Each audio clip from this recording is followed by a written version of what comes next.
तो ये एक स्केलेटन है वेलोसिरैप्टर्स के दूर के रिश्तेदार की, जिन्हें सबसे खतरनाक डायनासोर भी माना जाता है। ये काफी एक स्ट्रॉन्ग पावरफुल जानवर है जो बाकी डायनासोर्स को चीर पार सकता है। ये 4 पैरों पे दौड़ सकता है और उसके दांत काफी नुकीले और शार्प है। लेकिन एक मिनट, ये एक्चुअल में कोई डायनासोर या वेलोसिरैप्टर नहीं है, ये तो बस रेगुलर एक माउस का स्केलेटन है। वीडियो बंद करने से पहले आपको ये भी बता दूं कि वेलोसिरैप्टर का भी डायनासोर से कोई लेना देना नहीं है, ये सिर्फ मूवीज में हमें दिखाया गया है। आज हम जानेंगे कि डायनासोर साइंटिफिकली कैसे दिखते थे।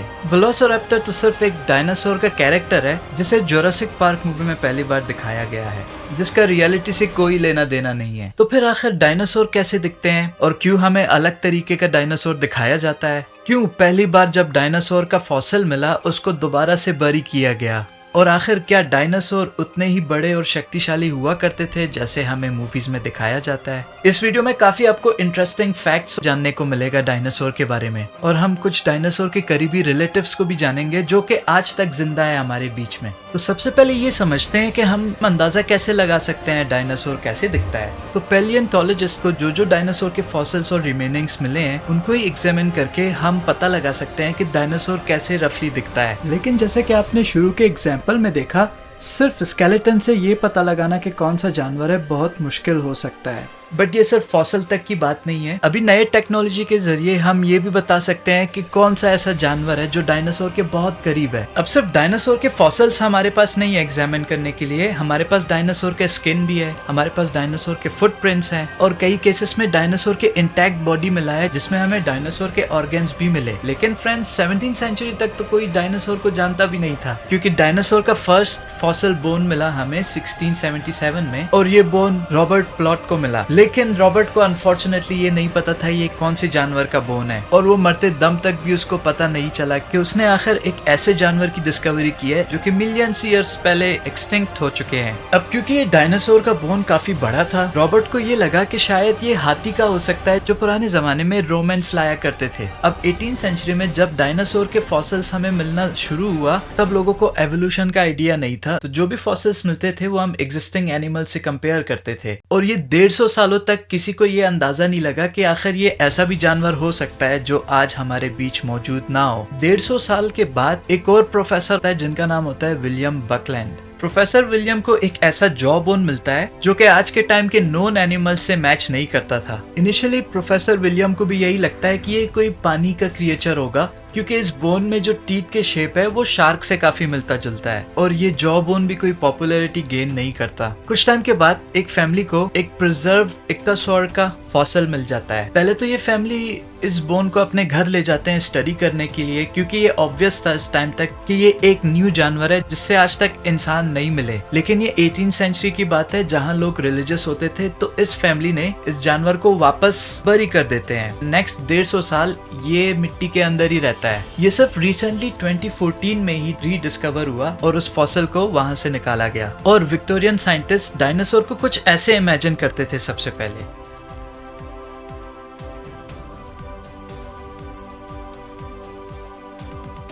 ये सारी चीज 19वीं सेंचुरी के एंड में काफी तेजी से चेंज होता है। जैसे जैसे हमें फॉसिल्स और बोन्स मिलते गए, हम मानो पजल को सॉल्व करते गए और एक नई क्रिएचर का शुरुआत होता है, द डायनासोर्स।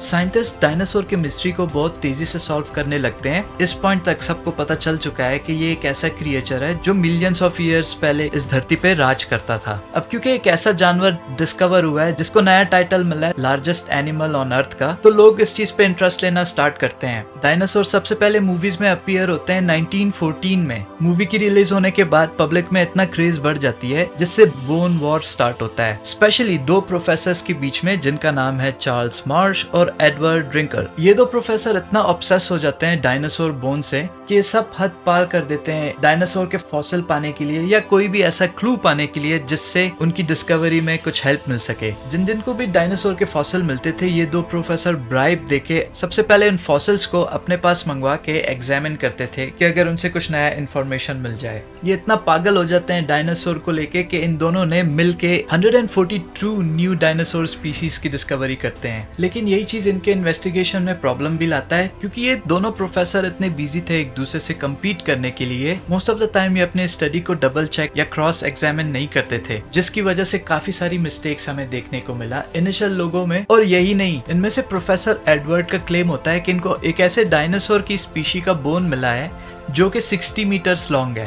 क्योंकि जो फॉसिल इनको मिला था वो 1.5 मीटर लंबा था। तो उस कैलकुलेशन के हिसाब से इस क्रिएचर का कम से कम 60 मीटर्स लेंथ होना चाहिए। जुरासिक पार्क में भी कुछ ऐसे ही दिखाया है डायनासोर को। लेकिन रियलिटी ये है कि आज तक भी उस फॉसिल को किसी ने देखा नहीं है जो 1.5 मीटर लॉन्ग है, जिसका मतलब हो सकता है प्रोफेसर राइवलरी के चक्कर में उस टाइम पे एक झूठ बोला होगा अपने ऑडियंस और अपने फैंस को अमेज करने के लिए। लेकिन ये इन्फॉर्मेशन लीक होने के बाद मूवी इंडस्ट्री में काफी इंटरेस्ट गेन होता है डायनासोर को लेके, क्योंकि अब ये नया खतरनाक खूनख्वार देखने वाला मॉन्स्टर मिल चुका है मूवीज वालों को। आज का जो डायनासोर है, जो भी हम जानते हैं या उनके लुक की तरफ देखते हैं, वो हमें जुरासिक पार्क मूवी से देखने को मिला, जिसका सबसे पहले सीरीज 1993 में रिलीज हुआ। लेकिन साइंटिफिक पर्सपेक्टिव से जुरासिक पार्क मूवी रियलिटी से काफी दूर है। सबसे पहले इस मूवी में सारे डायनासोर को स्किन के साथ दिखाया गया है। इनमें से एक भी डायनासोर नहीं है जिसके बॉडी में बाल या फर हो। और दूसरा, ये डायनासोर सब एक टाइम में नहीं रहते थे। इनमें से काफी ऐसे डायनासोर्स हैं जो बाकी डायनासोर के एक्सटिंक्ट होने के बाद धरती पर आए। तो आखिर डायनासोर का साइज है क्या, और वो क्या सच में बड़े होते थे? तो जुरासिक पार्क मूवी से हम वेलोसिरैप्टर का एक एग्जांपल लेते हैं। जुरासिक पार्क में इस डायनासोर को काफी खूनख्वार प्रेडेटर दिखाया है और काफी बड़ा भी दिखाया है, जबकि रियलिटी में ये ज्यादा से ज्यादा सिर्फ 2 मीटर लॉन्ग होते हैं और एक इंसान के कंपेयर में ये कुछ ऐसे दिखते हैं। ये साइज में उतना ही है जितना आज के टाइम का एक मीडियम डॉग होता है। तो क्या 1993 में फिल्म मेकर्स को नहीं पता था कि डायनासोर काफी छोटे होते हैं? उनको बिल्कुल पता था कि डायनासोर का रियल साइज ये नहीं है और डायनासोर रियल में ऐसे दिखते भी नहीं है। बट मूवी को इंटरेस्टिंग दिखाने के लिए और कुछ अलग और नया दिखाने के लिए उस टाइम के हिसाब से डायनासोर का कैरेक्टर चेंज किया गया है। अब क्योंकि फर्स्ट जुरासिक पार्क काफी हिट रहा और लोगों को पसंद आया, तो बाकी मूवी मेकर ने भी इस चीज को चेंज नहीं किया और डायनासोर का साइज और लुक सेम रहने दिया, क्योंकि डायरेक्टर्स का ये कहना है कि अगर हम रियल साइज डायनासोर दिखाएं तो मूवी ज्यादा इंटरेस्टिंग नहीं होगा और लोगों को डर भी नहीं लगेगा उनसे। लेकिन इसका मतलब ये भी नहीं कि सारे डायनासोर छोटे ही होते हैं। अभी तो हम बस मूवी की मिस्टेक्स निकाल रहे थे, लेकिन कुछ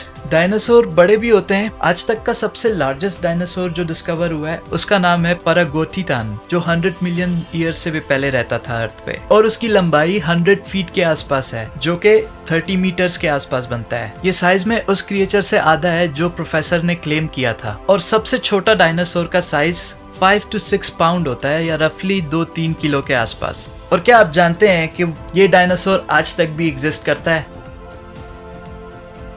तो डायनासोर और चिकन्स का वही रिश्ता है जो एक इंसान और एप का है। और चिकन का सबसे करीबी रिश्तेदार डायनासोर की स्पीशीज में टीरेक्स है, और चिकन्स के जेनोम डायरेक्टली टीरेक्स डायनासोर से आते हैं। सिर्फ चिकन ही नहीं, एक और ऐसा जानवर है जिसे मॉडर्न डायनासोर भी कहते हैं, क्योंकि ये जानवर डायनासोर का ही स्पीशी है और डायनासोर के टाइम से ही इस अर्थ में है। लेकिन उसको देखने से पहले आइए जानते हैं कि आखिर पुराने जमाने के डायनासोर कैसे दिखते थे रियल लाइफ में।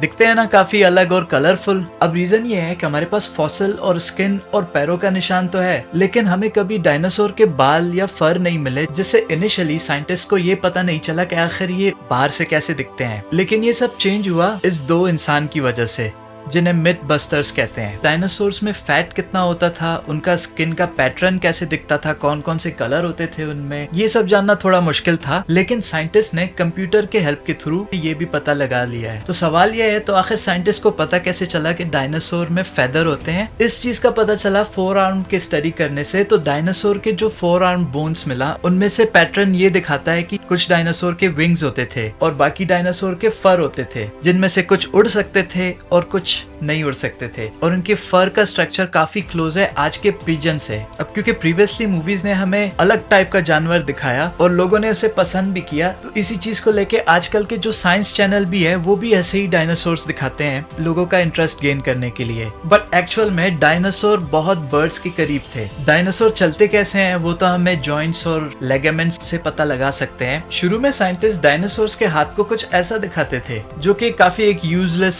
बॉडी पार्ट है, लेकिन बाद में क्रोकोडाइल और चिकन के जब बोन्स का स्टडी हुआ तब साइंटिस्ट को ये आइडिया आया कि ऐसे लटकने की जगह ये तो उल्टे साइड भी हो सकता है, जैसे चिकन के हैंड्स हैं या एक क्रोकोडाइल के हैंड्स हैं। और पॉसिबिलिटी ये है कि कुछ डायनासोर 2 पैरों की जगह 4 पैरों पे वॉक करे। आपने ये भी सुना होगा कि मिलियंस ऑफ ईयर्स अगो एक एस्ट्रॉइड धरती पे इम्पैक्ट करता है जिससे सारे डायनासोर्स की मौत हो जाती है। ये न्यूज भी दोस्तों 100% ट्रू नहीं है। काफी सारे जानवर बच गए थे उस टाइम पे, जिनमें से डायनासोर का भी एक स्पीशी था जो उड़ सकता था। और यही थेरापॉड डायनासोर्स जो उड़ा करते थे ये आज के टाइम में भी हमारे साथ रहते हैं। एवोल्यूशन ने इनको भी थोड़ा सा चेंज किया है, बट ये मोस्टली वैसे ही दिखते हैं जैसे डायनासोर्स के टाइम पे दिखते थे, जिसका डीएनए डायनासोर से काफी मैच होता है।